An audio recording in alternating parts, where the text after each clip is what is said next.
Okay, at ngayong gabi ay prepare natin ating mga puso para sa ating darating na uh, treasure offering ngayong linggo. Amen? So to prepare that, I'd like us to open our Bibles.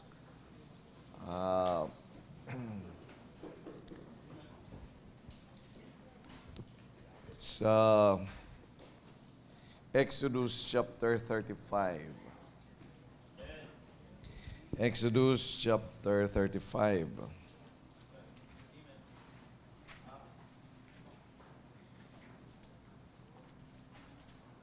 Okay, basahin po natin verse number 5. Anong sabi ng salita ng Diyos? Take ye from among you an offering unto the Lord.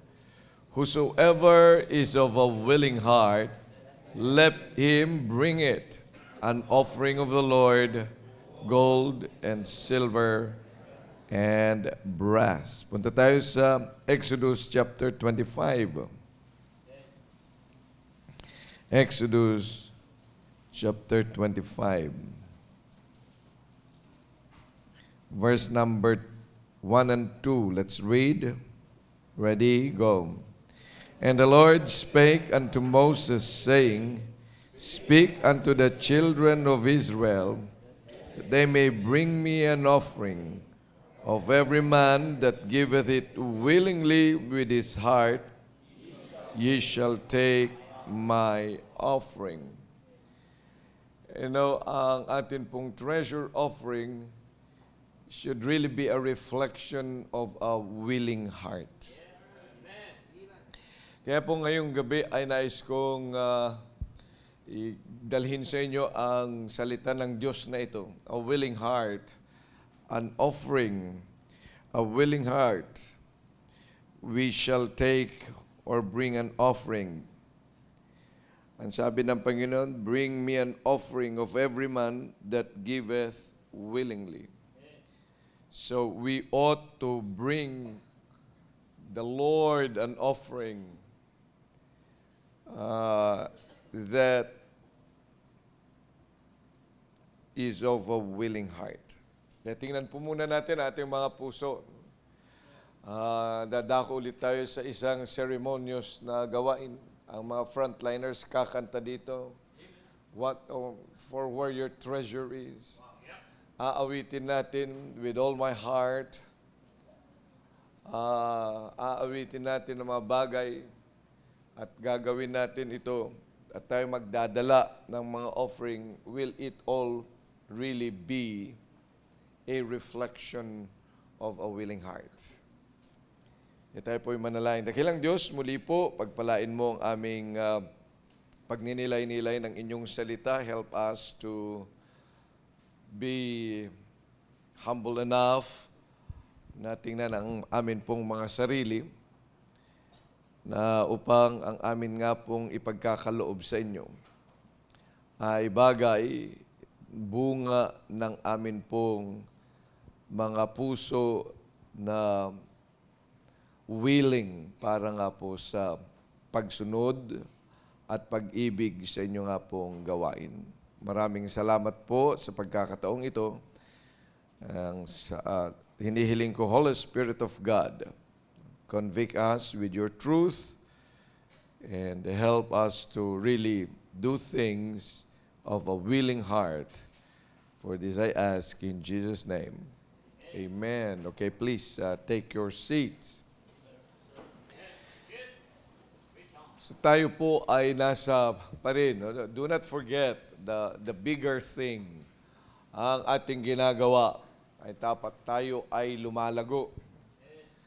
Dahil nais ng Diyos na tayo ay lumago, bago ka mang Kristiyano o hindi, matagal ka ng Kristiyano, ikaw man ay nagdadaan sa maraming mga pagsubok o kaya ikaw man ay dumadaan sa iyong rurok ng tagumpay, ikaw man marahil ay nasa plateau, ibig sabihin ay pareho lang, yesterday, ngayon pareho lang,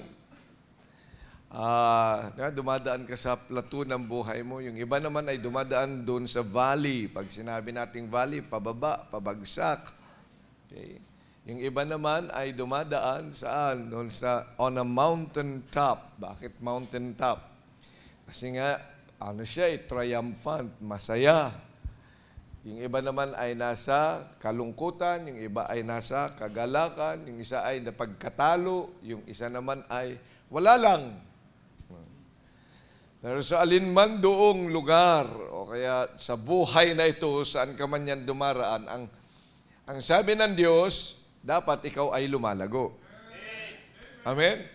At lumalago pa rin. Kasi ikaw ay may buhay na walang hanggan. If you are a born again, then you must have life in you. Amen? So it is but natural, dapat na ikaw ay lumalago. At tinitingnan natin ang mga paglagong yan sa lahat ng aspeto para hindi kang ang lalago lang sa'yo, ang ulo mo. Pag lalago ay ulo mo lang, tawag sa'yo, lollipop. Yeah. Alam yung mga hindi tama ang paglago. Nakita nyo naman, di ba? Biro mo, malaki lang yung kanyang mga daliri. Tapos pagkatapos yung kanyang, dapat talaga balance ka. Tama? Amen? Oh, para maayos kang tingnan. So, ganun din bilang Kristiyano. Para kasi kuminsan, oo nga, lagi kang nasa simbahan. Di ka man lumalago doon sa soul winning sa labas. Dito ka lang maayos magbihis. Sa labas, hindi ka naman maayos magbihis. Marami mga ganyan. Umaayos ang bihis nila sa simbahan kasi kakanta sa choir, magtuturo, magaganyan. Pero tingnan mo sa opisina. Tingnan mo doon sa eskwelahan, ano itsura? Tingnan mo sa palengke, ano itsura? Hindi lumalago. Dapat lumalago ka. Amen? Natatawa tayo sa mga tao na ang lumalaki lang yan ay kanyang daliri. O kaya ay naiiwanan sa paglaki ang kanyang binti. Tumatangkad lang dito. Natatawa tayo doon. Bakit? Hindi nga tama ang paglaki. Natutuwa ba kayo sa ganung paglaki? Natin, di ba? Oh. Pero tingnan mo, maraming Kristiyano, nag-i-improve nga sa bahay-sambahan. Bira, mga ganyan, no? Mga parang hinimod ng sawa. Oh. Ayos ang bihis. Pag nasa simbahan, pag nasa palengke kaya. Pag nandoon kaya sa eskwelahan nila. Oh. Dito, ganda-ganda, mga inaawit. Ano yung kanta mo? Christ liveth in me. Matindi yan. Yan yung mga kanta. Pagkatapos ang ringtone ng kanyang cellphone, salamin, salamin. Oh. Ay nalago ba yun? May paglago siya doon sa simbahan pero hindi doon sa buhay.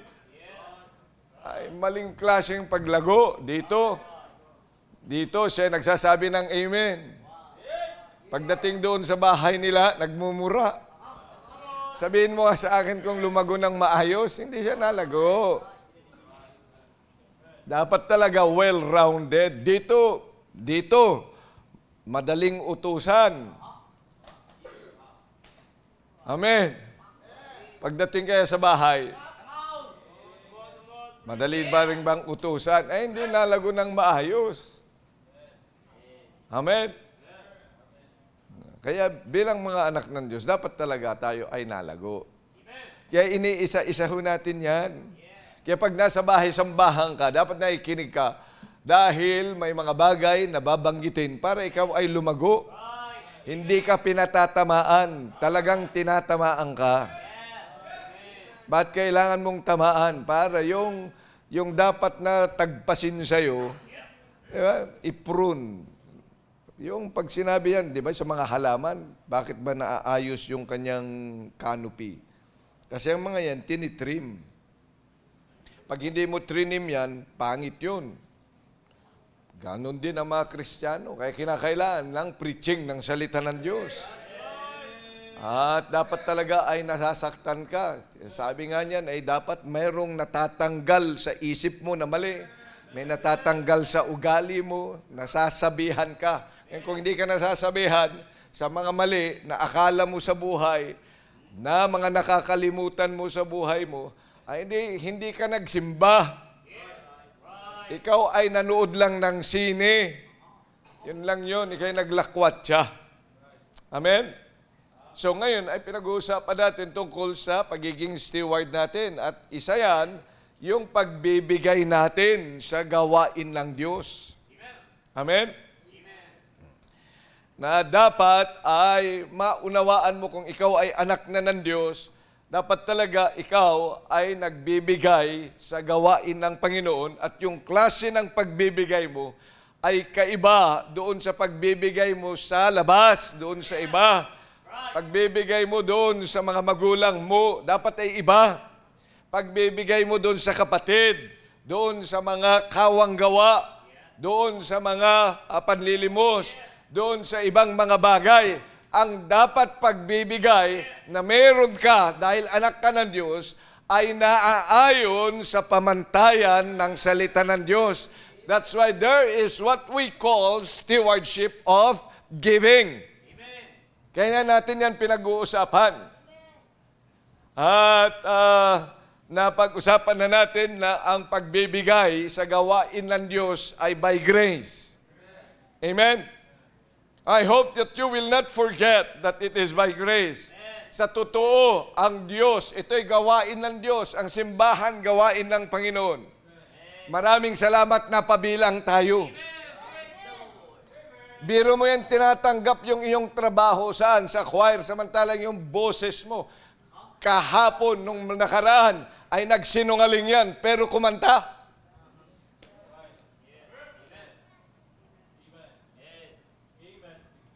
Nag-isip ng masama.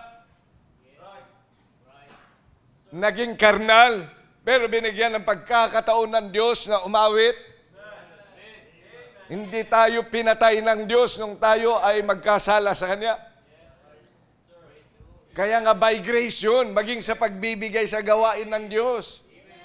Kaya walang nagmamalaki sa pagbibigay sa gawain ng Diyos. At wala dapat nahihirapan sa pagbibigay sa gawain ng Panginoon. Yung ikaw ay bigat na akala mo yung pinag-uusapan natin ay pera-pera lang. Sino sabing pera-pera lang yan? Yan ay biyaya ng Diyos. At hindi dahil malaki ang iyong ibinibigay o contribution mo sa gawain ng Diyos, ay pwede ka na rin magmalaki sa Panginoon. Kaya makakapagmalaki, narinig yung testimony ni Pastor Earnhardt, hindi ba? Ang nakakatuwa na dapat talaga maraming mga Kristiyano maging kagaya noon. Yung iba kasi sa inyo, wala noong ating investors, bakasyon naman Pero na-miss nyo yung katotohanan yun. And I like really that truth. Pero mo sa kanya, kahit napakalaki, kahit sa tingin niya ay tingin ng iba, ang laki ng ibinigay niya. Pero tingnan mo ang kanyang response. Wala naman yan katiting doon sa ginawa ng Diyos sa buhay ko. Pera lang ho yan yung ibinigay sa akin ng Diyos, eternal life. Bagong buhay. Yun ang binigay sa akin ng Panginoon. At sukat siya'y mamatay doon sa krus para doon. Yun, pagbayaran niya ang aking kasalanan, kapatawaran ng aking kasalanan. Mababayaran ko ba yan ng pera?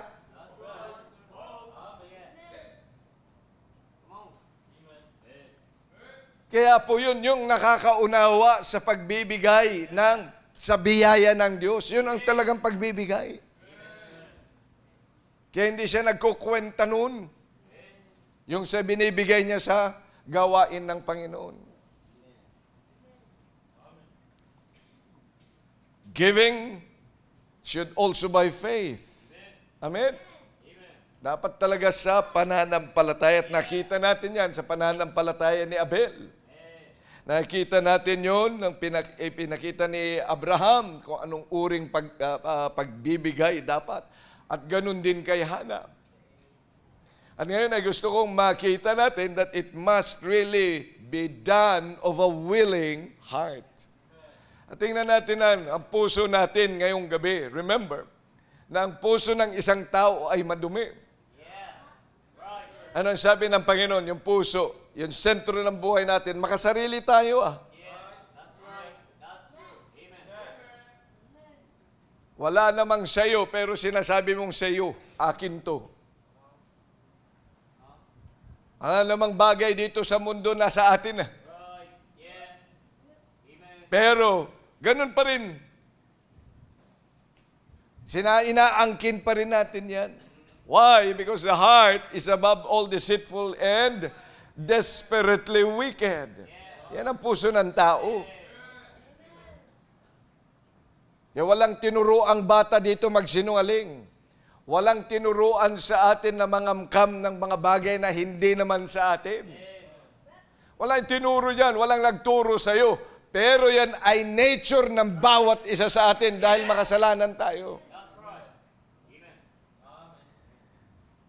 Pero dahil ikaw ay binigyan na ng bagong buhay ng Diyos na eternal life, nakita mo na ikay makasalanan at ikaw ay dapat lamang parusahan doon sa impyerno. Pero maraming salamat na ang Panginoong Jesucristo ay namatay para sa iyo. Now you have a new life and a new heart. Ito na ngayon yung dapat na gagamitin mo na puso. Yung puso nating makasalanan, madamot yan. Hindi yan willing. When He gives that heart, He gives begrudgingly. Masama sa loob niya. Masamang isip niya para doon sa pagbibigay. Dapat yan ay tinatanggal mo sa gawain ng Diyos. We must have a willing heart.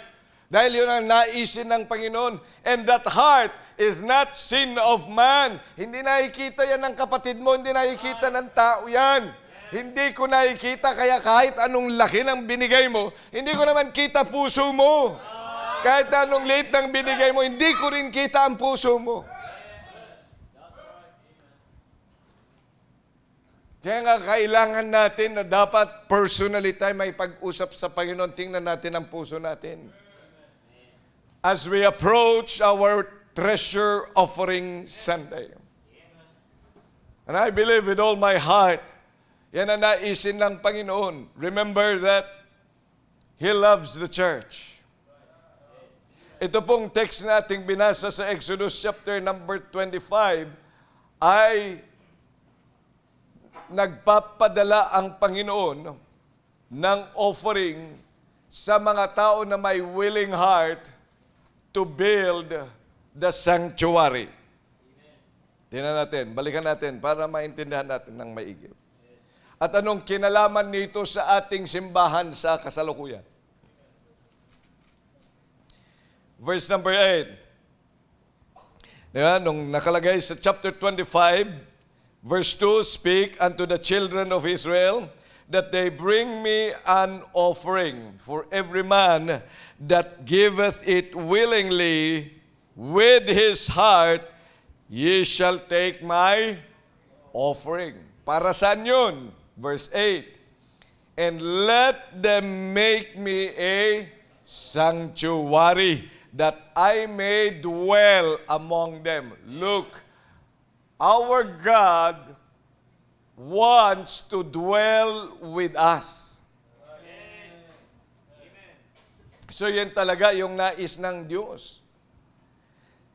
Now, sa ating panahon, the Holy Spirit dwells in this temple. But there is another temple. Yan po yung simbahan ng Panginoon. The house of God. So yun po yung church.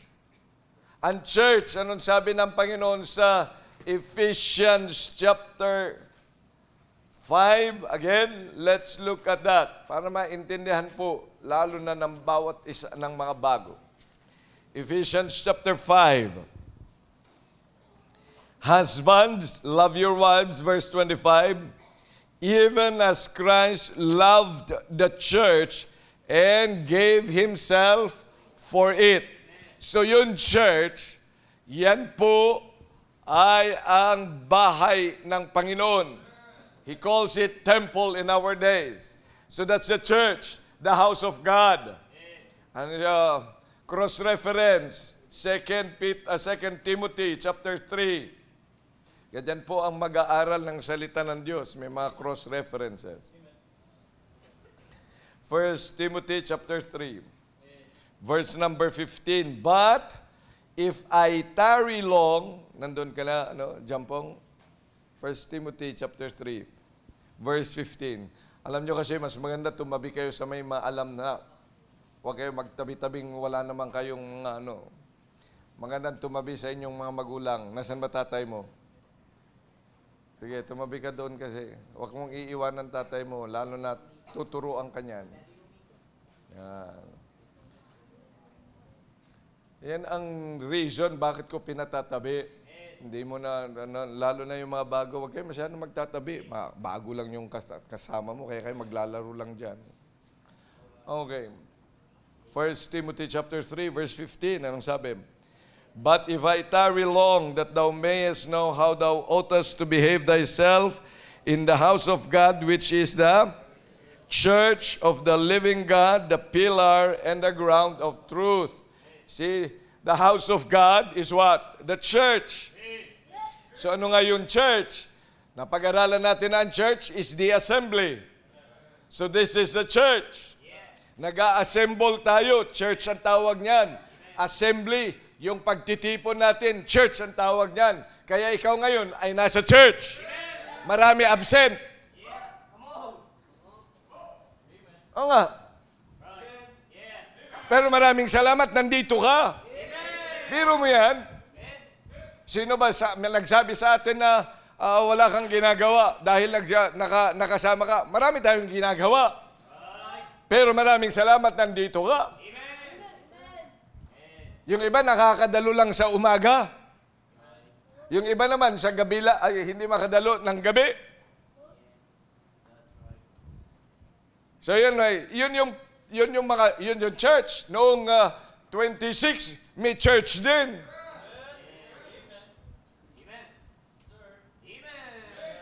Nag-meeting tayo eh. Church ang tawag noon, kaya yung 26 dapat nandito kayo. Di absent ka sa church. Kasi ang church, assembly. Alagay nga dyan sa isip kasi na ang church ay assembly, pagtitipon. Ang alam lang ng iba, pag Wednesday at saka Sunday. Hindi nga. Ang ibig sabihin ng church, ano nga? Assembly. So ano assembly natin? Sa November 1, Friday yun. Asan? Magsa-church ka, hindi ka pupunta sa November 1. Huwag ka punta doon sa sementeryo. Doon sa pansyon. May church tayo. November 1, pastor, magcha-church. O ano ngayon? Problema mo, hindi mo naintindihan ang church? Ang church assembly. Yun yung ating home missions day. Amen. Kaya huwag mong iisipin na ang church, ano lang, yung linggo lang. Ano? Ang unang definition ng church, assembly. Pagtitipon. Forsake not the assembling of yourselves together. Saan ba kikita yan? Assembly, kaya attendance. Kailangan nandoon ka, ma-attend. Kaya ang matinong Kristiyano na-attend. Huwag kang maniniwala doon sa may sabi na ang attendance sa church does not make you a good Christian. Ay dila ng jablo yun. A good Christian attends church. Paano ka magiging good Christian hindi ka nga dumadalo? Ay di ka nagsasabi you do not like the assembly of the Lord. What do you like? Ay di the assembly of the devil. Biro mo ipapaltan mo ng assembly ng Panginoon sa assembly mo, sa pagtitipon mo. Naintindihan natin? Yun ang ibig sabihin nun.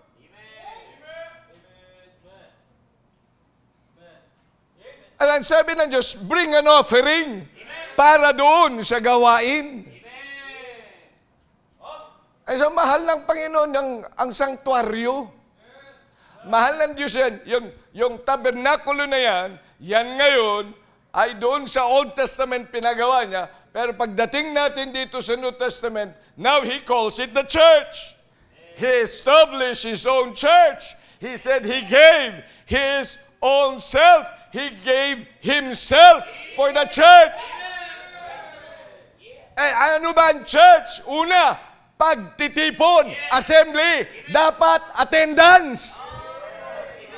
Kaya kung wala siya, ay dilumiban siya, meron siyang inatinang iba. Yun. Ano inatinan niya? Hindi ko alam, hindi church yun. Church is an assembly. Naintindihan ba natin? Lagay natin yan sa isip at sa puso ang church, ha? At ang sabi ng Diyos, mahal niya ang church. So, ibig sabihin, nandito siya sa church. Pag-assembly, nandyan siya. Kaya wag kang paluko-luko doon sa mga ginagawa natin. Kasi nandyan ang Panginoon, kita ka. Kita ka ng Asher, kita kita. At pwede kitang sawayin. Pero higit sa lahat, kita ka ng Diyos. At yung iniisip mo, ako nasasaway kita para tumingin sa akin at huwag kang matulog.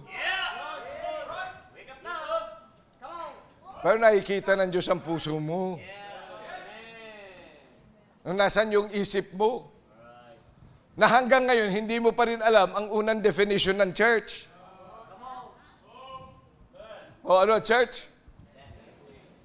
Yun. Kaya pag wala ka, so hindi lang linggo. Basta pag sinabing, mayroon tayong assembly. Kaya nga nilalagay na natin yan sa bakasyon para wala kang reason. Amen? Isabihin nyo yan sa mga kasama natin na iba ang kaisipan tungkol sa church. Sa mga Bible study nyo, sabihin nyo, ang church, attendance ka doon sa pagtitipon. Sabi din sa lahat ng mga frontliner, baka hindi alam yan. Napa-absent. Ayun. Anong klaseng frontliner yun?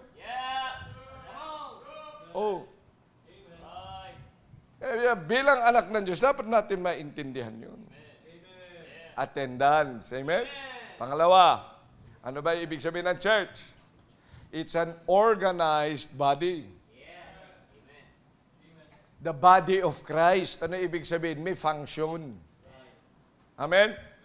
So may ginagawa tayo dito. So ano mga ginagawa natin?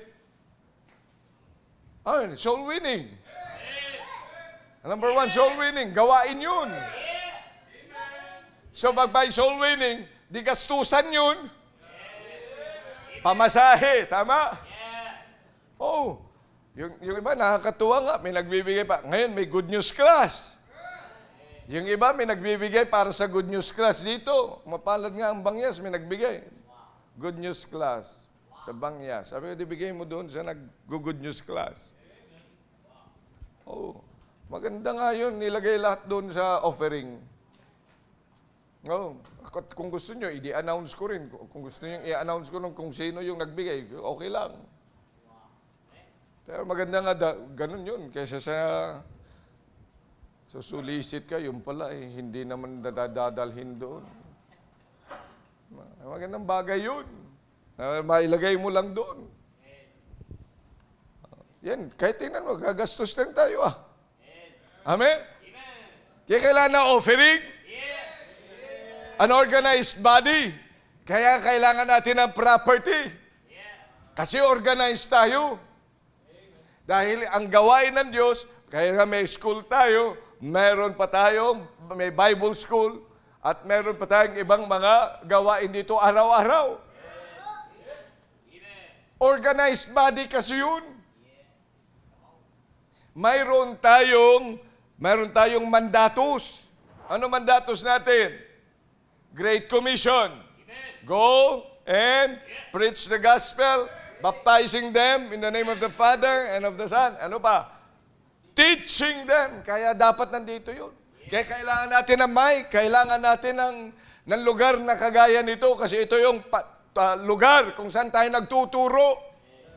At hindi dapat talagang tumitigil sa pagtuturo. Kaya dapat kailangan gastusan yan. See, that's a work of God. That's a sanctuary that the Lord wants. As He gave Himself for the church. So kinakailangan ngayon, bilang mga mananampalataya, yun yung willing heart. Yan ang gusto ng Diyos, ng willing heart sa ating pagbibigay, lalo na sa ating treasure offering ngayong linggo. Dapat willing ang puso mo. Ibibigay mo yan alang-alang sa gawain ng Panginoon. At alam nyo yan, na ito'y gagamitin natin sa patubig. Kailangan natin ng tubig. Amen? Sino hindi nakakailangan? Pag pumunta ka dito, kailangan mo ng CR, kailangan mo magtubig. Eh kung ayaw nyo naman magtubig, di pala na lang ang dalhin mo lagi. No, nung unang panahon, ganun talaga yun Oh, alam mo bakit sila may pala? Eh siyempre, pag sila ay tinawag ng pupunta lang sila doon sa may creek. Magbubungkal, tapos uupo na doon. O at least may tubig naman doon. O kaya, kumuha ka na lang ng konting pang-iwang, di ayos na. Ay, hindi naman tayo ganun, di ba, Yuri? Di ba?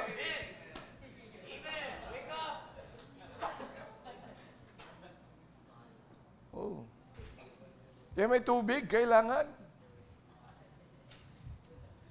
At kung loloobin ng Diyos, and I'm praying that we really reach, for the first time, maka-reach man lang tayo ng treasure offering na 600,000. Hindi pa yata natin naranasan. Ay, paano yung iba? Hindi alam kung ano treasure offering. Akala nila ay yung biglaan. Oh yes, I'll do that. Kaya dapat nakaipon ka na. Dapat kasi may goal ka. May goal ka ba? Magkano ibibigay mo sa treasure offering? Yan ba'y mas mataas doon sa nung last year? Ang dapat meron ka na. Pag nakita mo doon, gumagamit ka doon pambira, ito yung ibinigay namin. Buti na lang nakapagbigay ako. Di ba, ang sarap gumamit ng mga bagay na meron ka't nakikita mo diyan, na meron kang bahagi. Kaya dapat prepared heart. Willing heart. So, a willing heart ay para doon sa gawain ng Diyos. Yun ang ibig sabihin ng willing heart. Gusto mo na tumugon doon sa nais ng Diyos na mag-build up ng gawain niya. So, yun yung willing heart na kailangan natin.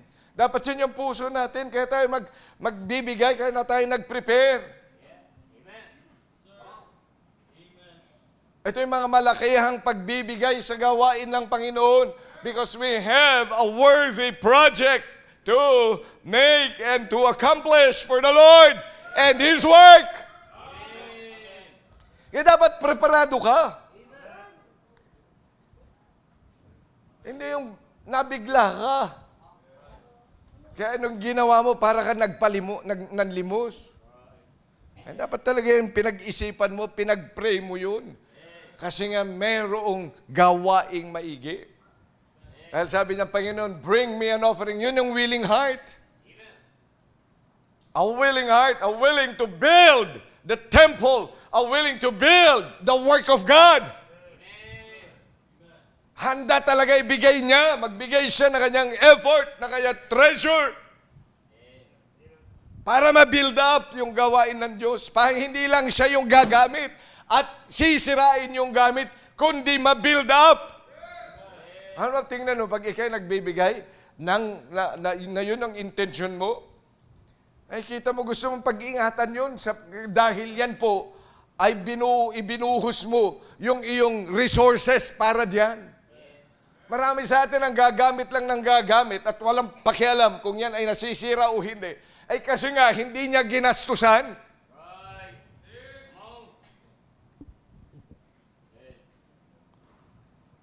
Tingnan po ninyo, ang sabi ng Panginoon sa Haggai. Haggai chapter 1.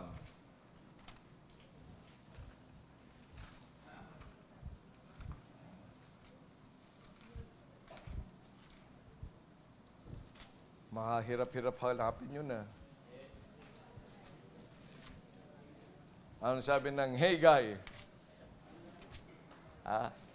Haggai.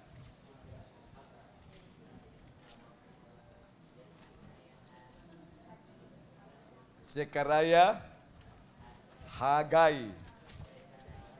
Zephaniah, Haggai. Nawawala din sa akin hindi ko makita. Aba. Hosea, sige, basahin na. Joel, Amos, Obadiah, Jonah, Micah, Nahum, Habakkuk, Zephaniah, Haggai. Ayan, si Karaya pa rin ako na napunta. Okay. Pakibasa natin. Verse number 9. Ano sabi? You looked for much, and lo, it came to little. And when you brought it home, I did blow upon it. Why? Saith the Lord of hosts. Because of mine house that is waste, and ye run every man unto his own. Yun.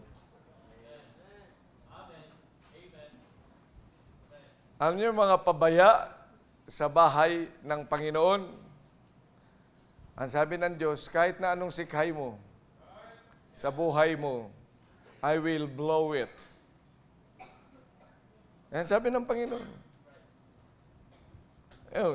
Basahin natin dun sa verse number 6. Ano sabi? You have sown much and bring in little.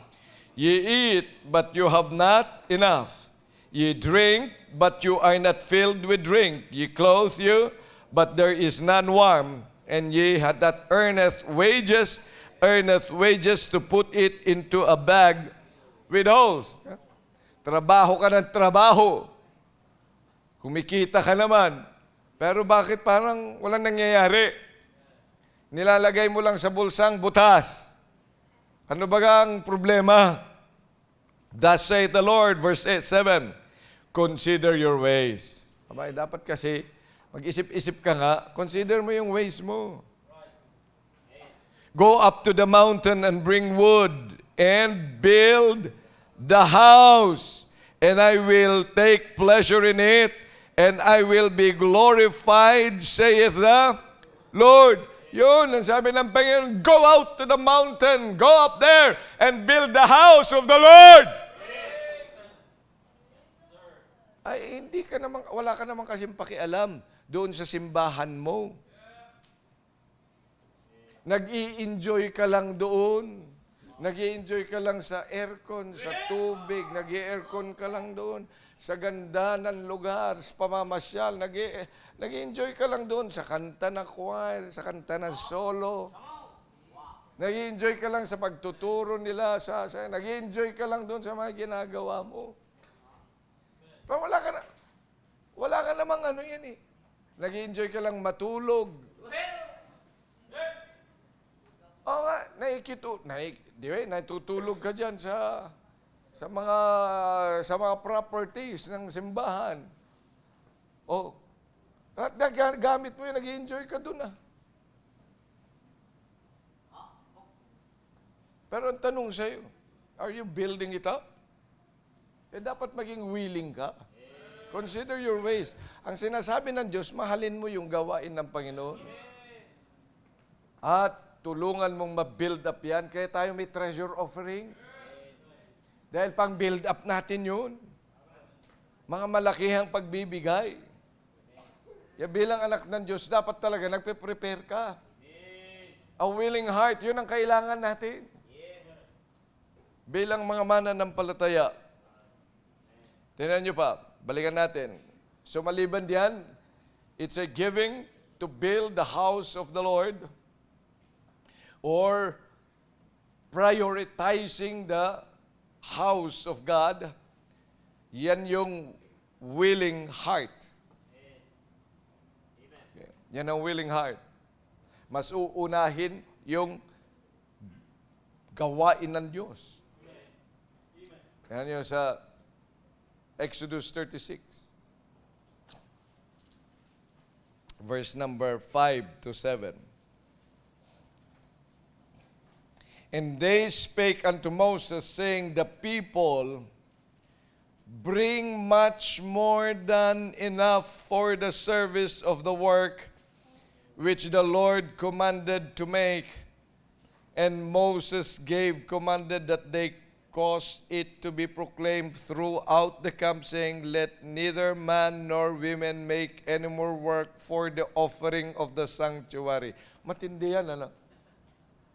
Sabi ni Moses, tama na! Huwag na kayo magdala! Sobra-sobra na! Aba, maganda kung ganun ang mangyari. Amen! Bakit ito nagkaganito? Kasi nga yung mga tao, willing yung puso nila. Alam mo kung kakarampot lang talaga yan, ay malalaman mo talaga yung pulso. They are not willing. Kaya kung ikaw mismo, ang puso mo, willing heart, then you would be giving generously. At alam mo, ibibigay mo yung best. Alam mo yun, kaya nga, ang iisipin mo lang, ito yung binigay ko at may mas malaki pa dito. Alam ko, sobra. Kung iisipin mo may mga malaki naman magbigay niya. Ito na lang sa ito yung mga tao na hindi willing ang puso. Ayusin mo puso mo ngayong gabi. Ayusin mo puso mo ngayong gabi. Dahil nais natin na magbigay para sa Panginoon, ma-build up yung kanyang gawain, and we ought to give generously. Amen? Amen? Dapat ito yung pinakamalaki. Kaya nga, yun din ang aking prayer sa Panginoon. Mas malaki dapat ito sa, alam niyo, sa pagdating ng treasure offering, sinasabi ko, yung first fruits kasi fix yun eh. Tapos yung Christmas gift to Jesus. Sabi ko, dapat pag treasure offering ko, talaga itong mas mataas pa sa dalawa. Isa nga kukuha. Aba, edi, by faith. Si Hannah nga humingi. Kung anong meron, si Abraham, kung anong meron siya, binigay, binalik sa kanya ang Panginoon. Amen? Ay di, hindi ba niya gagawin sa akin yun? Siyempre gagawin yan. Amen. Hindi ba niya gagawin sa bawat isa sa atin? Gagawin ng Panginoon yan. We only have to do, to give that which we have and give it the best. Give all that we can give for the Lord. Maging willing ka lang. Amen? Willing heart. And then the third thing, tingnan nyo sa 35, Exodus 35. Not only abundantly giving, tingnan nyo sa verse number 29. The children of Israel brought a willing offering unto the Lord, every man and woman whose heart made them willing to bring for all manner of works, which the Lord hath commanded to be made by the hand of Moses. Ano naman yun? Yung kanilang sarili, ibinigay din nila para sa Diyos.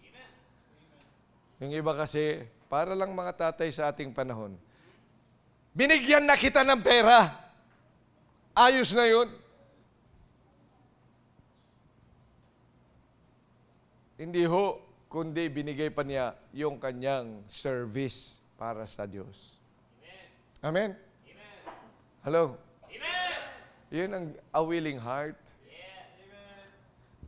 Kung minsan kasi yung pera, maaaring maibigay natin, but we will be detached. Pero dapat ang pagbibigay ng willing heart, yung sarili mo muna, bibigay mo sa Panginoon. Amen?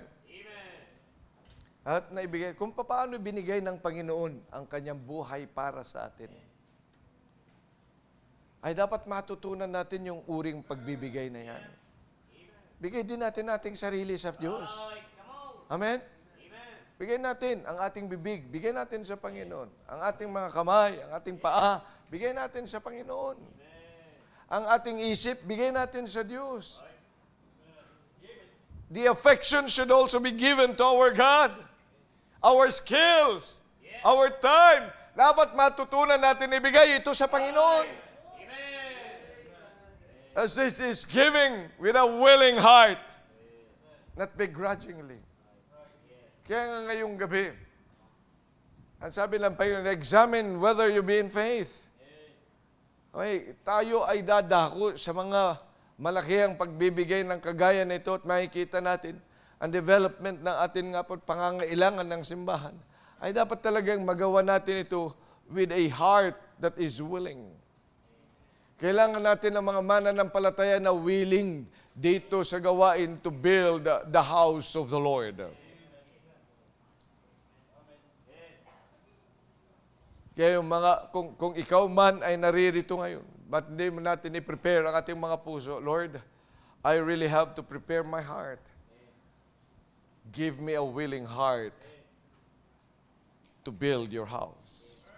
Let's all stand up, please. Muli, dakilang Diyos, maraming salamat sa pagkakataon pinagkaloob mo po sa amin. Pangunahan mo nga po kami as we prepare our hearts and our minds and even our pockets for a great Sunday this Sunday. Na ito po'y maging reflection sa amin nga po, Panginoong Diyos, na puso, na willing na i-build up ang inyong gawain. Help us, Lord, at ikaw nga po ang mangunguna. Maraming salamat sa inyong salita. Pangunahan mo po maging aming invitation sa pangalan ng Panginoong Jesus. Amen. Habang tinutugtog ang awiting paanyaya. It's high time that we should talk with God in the altar. May pag-usap tayo, Lord, give me a willing heart to build thy house.